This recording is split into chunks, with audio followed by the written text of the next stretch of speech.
बिमला, सरला, जानकी, कौशल्या और सावित्री नाम की 5 बूढ़ी औरतें एक गांव में एक ही घर में रहते हैं। ये पांचों बहुत दुखी हैं क्योंकि इस दुनिया में इन पांचों का कोई नहीं है। ये विधवा हैं और इनके खुद के लड़कों ने भी इनका साथ छोड़ दिया है। सरला, कभी कभी मैं सोचती हूँ कि इस दुनिया से कब मुझे मुक्ति मिलेगी।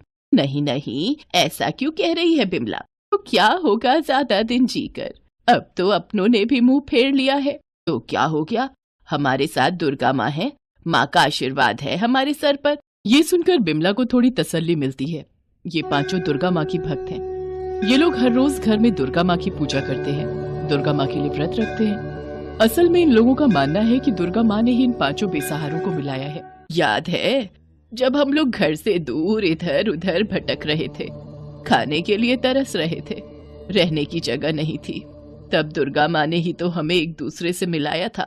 असल में खाने की खोज में ये लोग दुर्गा माँ के एक मंदिर में गए थे। उसी जगह पर ये लोग एक दूसरे से मिले और फिर मंदिर में काम करने लगे। मंदिर से ही इन पांचों को ये घर दिया गया। तब से ये लोग इसी घर में रहते हैं। लेकिन गांव के मुखिया इन पांचों से खुश नहीं है। वो इन लोगों को इस गांव से हटाना चाहते हैं। वो घर मुझे चाहिए, इन पांचों बुढ़ियाओं को यहाँ से हटाना ही पड़ेगा।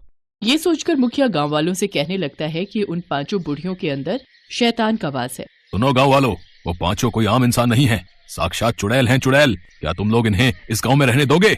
ये सुनकर गांव वाले भड़क जाते हैं और चिल्लाकर कहते हैं, नहीं, हम इन लोगों को यहाँ नहीं रहने देंगे, कभी नहीं। ये बोलकर मुखिया के साथ सभी गांव वाले पांचों के घर के बाहर पहुंचते हैं। मुखिया चिल्लाता है, पांचों के पांचों बाहर निकलो, अभी के अभी। वो लोग बाहर निकलते हैं। क्या हुआ मुखिया जी, इतना शोर शराबा क्यों है? क्यों है मतलब? तुम लोग चुड़ैल हो, हम तुम्हें इस गांव में नहीं रहने देंगे भाई। नहीं, हम चुड़ैल नहीं हैं, हम लोग आप लोगों की तरह ही इंसान हैं। नहीं नहीं, हम नहीं जानते। हाँ, हम नहीं मानते, निकलो इस गांव से, निकलो। सभी मिलकर पांचों को मारने लगे। पांचों ने जान बचाने के लिए जंगल की ओर दौड़ लगाई। जाते वक्त जानकी ने दुर्गा माँ की मूर्ति को उठा लिया। वो लोग गांव छोड़कर एक जंगल में चले गए। जंगल पहुंचकर सावित्री रोने लगी। अब क्या होगा? हम लोगों के पास जो कुछ भी था सब कुछ चला गया। नहीं नहीं, सब कुछ नहीं गया। ये देखो, मैं दुर्गा माँ की मूर्ति को उठा लाई हूँ। अब दुर्गा माँ ही हमारी रक्षा करेंगी। पांचों मिलकर दुर्गा माँ की पूजा करने लग गए। इसके बाद वो लोग जंगल में ही घास फूस से एक रहने लायक घर बनाकर रहने लगे और जंगल के फल तोड़कर खाते रहे। उधर मुखिया को वो घर मिल गया। मुखिया बहुत खुश हो गया। उसने घर के अंदर रात के अंधेरे में काले जादू की चर्चा करनी शुरू कर दी। ए काले जादू के देवता, मैं आपको बुला रहा हूँ, मेरे सामने आइए, मेरे सामने आइए। मुखिया शैतान का भक्त था। वो शैतान को बुलाकर बहुत सारे धन दौलत का मालिक बनना चाहता था। मुखिया के बुलाने पर काले जादू के देवता वहाँ पर आए। मैं तुझसे प्रसन्न हूँ मुखिया, बोल तुझे क्या चाहिए? मैं बहुत अमीर होना चाहता हूँ और बहुत ज्यादा शक्तिशाली भी। ठीक है, तेरे पास बहुत शक्ति आ जाएगी जिससे तू लोगों से धन दौलत छीन सकेगा। इस तरह तू अमीर भी हो जाएगा। काले जादू के देवता अदृश्य हो गए। मुखिया के पास सच में बहुत शक्ति आ गई। फिर वो एक गांव वाले के घर पर गया और एक जोर का थप्पड़ मारकर उसे मार डाला और उसके बाद उसके घर और जमीन को अपने कब्जे में कर लिया। अब मुझे कोई नहीं हरा सकता, कोई नहीं। उधर जंगल में एक दिन बिमला फल लाने एक पेड़ के पास गई। उस पेड़ पर एक जहरीला सांप बहुत देर से बैठा हुआ था, मगर बिमला को वो सांप नहीं दिखा। बिमला ने फल तोड़ने के लिए हाथ आगे बढ़ाया और उस सांप ने बिमला को डस लिया। बचाओ बचाओ, मुझे बचाओ। बिमला जमीन पर गिर गई। चिल्लाने की आवाज सुनकर वहां बाकी चारों आ गए और बिमला को ऐसी हालत में देखकर वो लोग चौंक गए। वो लोग बिमला को उठाकर जंगल के बाहर चल दिए। वो लोग पूरे मन से दुर्गा माँ को बुलाने लगे। हे दुर्गा माँ, हमारी परेशानी दूर कीजिए, बिमला को बचा लीजिए, मुझे बचाइए दुर्गा माँ, मुझे बचाइए। वो लोग चलते चलते एक जंगल के बाहर आ गए और उन लोगों को एक बड़ा सा पेड़ दिखा। पेड़ के नीचे एक सन्यासिनी बैठकर आंख बंद करके जप कर रही है। ये चारों बिमला को लेकर वहाँ गए। हे माँ, देखिए ना, हमारी सहेली को सांप ने काट लिया है, लेकिन अस्पताल अभी बहुत दूर है और हमारे पास पैसे भी नहीं है, इसे बचा लीजिए। सन्यासिनी ने अपनी आंखें खोली और कहा, मेरे पास एक ऐसी जड़ी बूटी है जिसके खाते ही किसी भी मनुष्य का कोई भी रोग ठीक हो जाएगा, मगर वो जड़ी बूटी मेरे पास सिर्फ एक ही है, ये लो। सन्यासिनी के हाथ से बिमला ने उस जड़ी बूटी को ले लिया और तभी वहाँ एक औरत अपने बच्चे को गोद में लेकर दौड़ती हुई आई। उसका बच्चा आग में बुरी तरह से जल चुका था। उस औरत ने रोते हुए कहा, उस मुखिया ने मेरे बच्चे को जला दिया है, इसे बचा लीजिए, इसे बचा लीजिए। लेकिन मेरे पास सिर्फ एक जड़ी बूटी थी, अब कुछ नहीं हो सकता। अब मैं क्या करूं, कैसे जान बचाऊं अपने बच्चे की? तब बिमला ने कहा, बेटी कोई बात नहीं, ये लो ये जड़ी बूटी, अपने बेटे को खिला दो, मैं तो वैसे भी बूढ़ी हूँ, ये लो। बिमला ने उस बच्चे को जड़ी बूटी खिला दी। खाते ही वो बच्चा ठीक हो गया। वो औरत अपने बच्चे को लेकर वहां से चली गई और तभी एक चमत्कार हो गया। वो सन्यासिनी माँ दुर्गा में बदल गई। बिमला, मैं माँ दुर्गा हूँ, मैं सन्यासिनी के रूप में तुम लोगों की परीक्षा ले रही थी, मैं प्रसन्न हूँ। बिमला, मैं तेरे शरीर से विष निकाल देती हूँ। दुर्गा माँ ने बिमला के शरीर से विष निकाल दिया। बिमला ठीक हो गई। मैं तुम पांचों को वरदान देती हूँ बिमला, तुम अपने हाथों से आग निकाल सकोगी। सरला, तुम अपने हाथों से पानी निकाल सकोगी। जानकी, तुम जब चाहे अदृश्य हो सकोगी। कौशल्या, तुम बहुत तेजी से कहीं पर भी जा सकोगी। और सावित्री, तुम बहुत भारी चीज उठा सकोगी। धन्यवाद दुर्गा माँ। अब जाओ, गांव लौट जाओ, गांव वालों को तुम्हारी जरूरत है। मुखिया शैतान के आशीर्वाद से असुर बन गया है, तुम लोग जाकर उसका नाश करो। ये बोलकर दुर्गा माँ अदृश्य हो गई।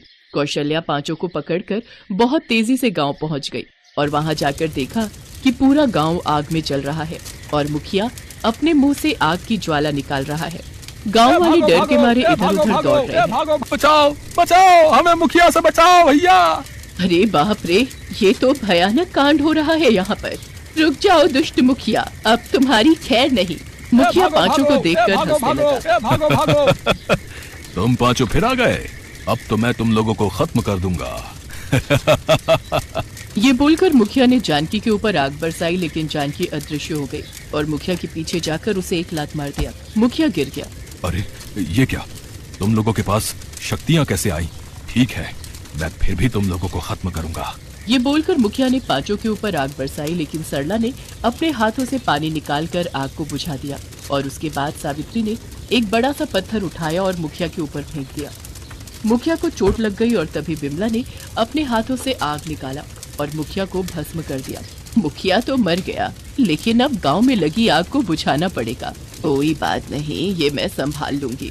सरला ने अपने हाथों से पानी का फव्वारा निकाला और पूरे गांव की आग बुझ गई। गांव के लोग पांचों के पास आकर धन्यवाद देने लगे। अगर आज आप लोग ना होते तो हमारा क्या होता? हमने आप लोगों के साथ जो किया है उसके लिए हमें माफ कर दीजिए। हाँ, आज से आप लोग इस गांव का हिस्सा हो, हमारा परिवार हो। गांव वालों ने पांचों को गांव में रहने के लिए घर दिया, अपने परिवार का हिस्सा बनाया। पांचों ने यही तो चाहा था। ऐसे ही दुर्गा माँ की कृपा से अच्छाई की जीत हुई और पांचों जादुई बुढ़ियां खुशी से रहने लगे।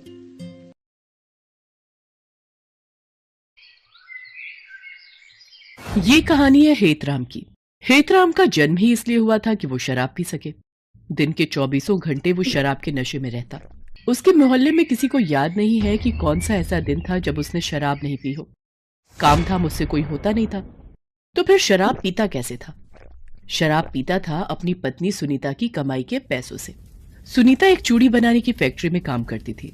हर दिन की तरह शराब के नशे में टल्ली हेतराम सड़क पर गाना गाते हुए जा रहा था। पीने वालों को पीने का बहाना चाहिए, अरे पीने वालों को पीने का बहाना चाहिए। गाना गाते हुए अपने डगमगाते कदम से जैसे ही वो अपने घर में घुसा, उसकी चारों बेटियां रीमा, सीमा, मीना और पुष्पा के दिल की धड़कन बढ़ गई।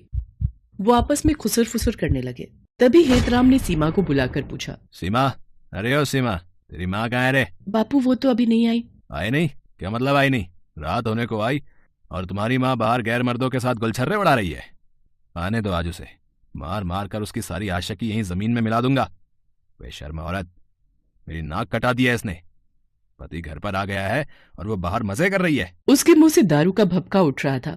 सीमा ने अपनी नाक बंद की और चुपचाप खामोशी से अपने शराबी पिता की बात सुनने लगी। तभी सुनीता वहां आ गई। सुनीता को देखते ही हेतराम भड़क गया। आ गई आशिकी लड़ा कर? अरे शर्म नहीं आती तुझे? घर में 4 बेटियां हैं और तू दूसरे के साथ मुंह काला किए फिरती है। ये सब आप क्या कह रहे हैं? आपका दिमाग खराब हो गया है क्या? मेरा दिमाग खराब हो गया है? बदतमीज औरत है, मेरा दिमाग खराब हो गया है? इतनी रात तक तू कहाँ थी? काम पर गई थी, आपको पता नहीं है? चल बड़ी आई काम की धौंस देने वाली। ये बता इतनी रात क्यों हो गई? 100 बार बोल चुकी हूँ, काम बहुत है अभी। त्योहार आने वाले हैं, ज्यादा काम करना पड़ता है और इसके ज्यादा पैसे भी मिलते हैं, तभी तो घर चलता है, नहीं तो सारी कमाई तो आपकी शराब में चली जाती है। खुद तो कुछ करते नहीं, बीवी करे तो फालतू की बातें बनाते रहते हो। पत्नी के मुंह से ये बात सुनकर हेतराम को मिर्ची लग गई।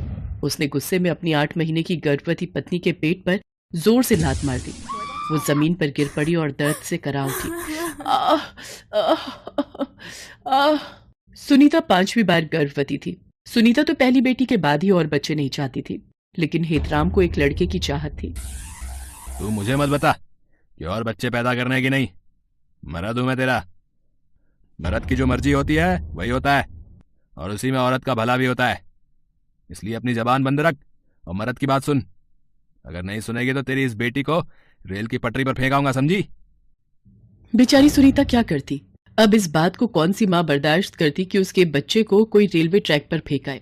हेतराम की धमकी ने सुनीता को एक बच्चा पैदा करने वाली मशीन बना दिया और एक लड़के की चाहत में सुनीता ने 4 लड़कियों को जन्म दे दिया और वो 5वीं बार भी गर्भवती हो गई थी।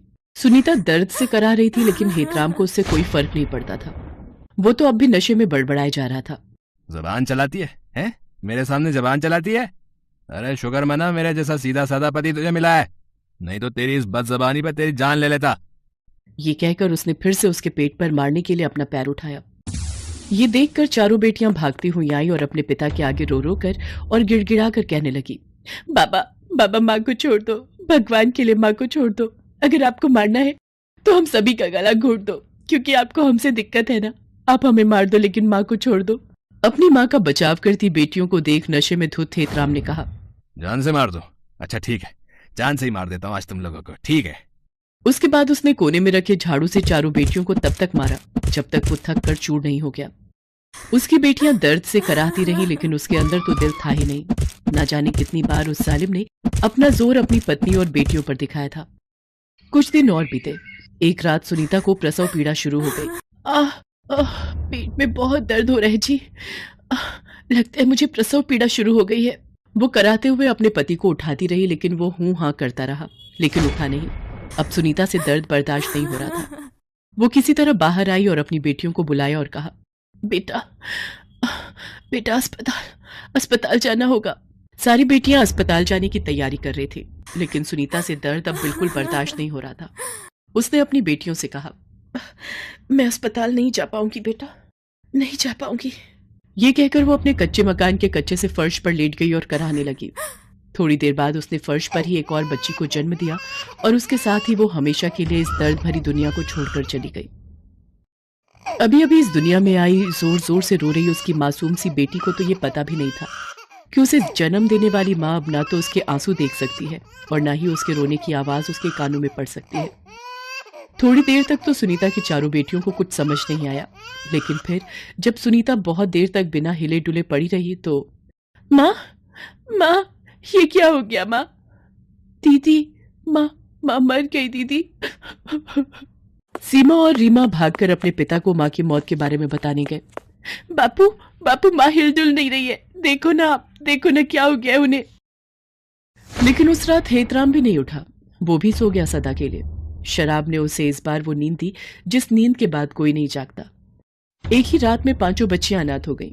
नन्ही सी अभी अभी इस दुनिया में आई मुन्नी भूख के मारे रो रही थी, लेकिन घर में कुछ था कहाँ जो उसे मिलता। किसी तरह सीमा पड़ोस से थोड़ा दूध मांग कर ले आई। उसने उस मासूम को दूध पिला दिया, वो सो गई। उसके बाद सभी बहनें अपने माता पिता का अंतिम संस्कार करने शमशान घाट पहुंची। माँ बापू सभी ने उनका अंतिम संस्कार किया। जब वो अंतिम संस्कार कर घर लौट रही थी तो जोरों की बारिश शुरू हो गई। बारिश इतनी भयंकर थी कि ऐसा लगा कि उस बारिश में सब खत्म हो जाएगा, और खत्म हुआ भी। माँ बाप तो उन 5 बच्चियों के चले ही गए थे।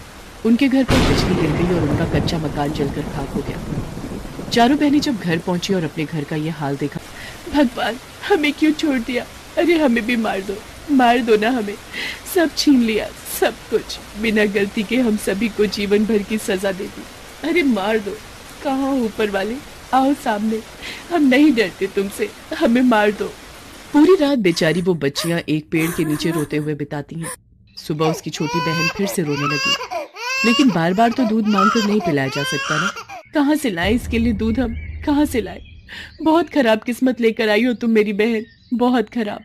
सभी बहनें कुछ काम करने का सोच रही थी, क्योंकि बिना कुछ किए जीवन की गाड़ी तो चल नहीं सकती थी। और उसी की तलाश में अपनी छोटी बहन को गोद में उठाए वो चली जा रही थी। तभी उनकी नजर रास्ते में एक घायल अवस्था में पड़ी गाय पर गई। ऐसा लगता था कि किसी गाड़ी वाले ने उसे टक्कर मार दी है। चारों बहनें उस गाय को देखकर दुखी तो बहुत हुई, लेकिन वो क्या कर सकती थी। उन्होंने उसे देखकर भी अनदेखा किया और आगे बढ़ने लगी। तभी वो गाय जोर जोर से रंभाने लगी। ऐसा लगा कि वो उन्हें कह रही हो कि मेरी मदद करो। चारों बहनों के पैर अनायास ही रुक गए। पुष्पा, पता नहीं मुझे ऐसा क्यों लगा कि ये गाय रंभाकर हमसे मदद मांग रही है। मुझे भी ऐसा ही लगा दीदी। चारों बहनों ने गाय की खूब सेवा की। अपने फटे चिटे कपड़े से ही थोड़ा कपड़ा फाड़कर उसके घाव पर बांधा। भूखी प्यासी वो बहनें उस गौ माता की सेवा करने लगी और फिर थक हार कर सो गई।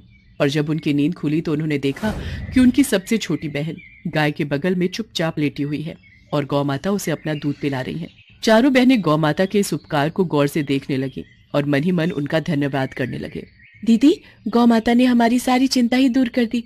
अब मुन्नी को दूध की कोई दिक्कत नहीं होगी। मुन्नी दूध पीकर फिर सो गई।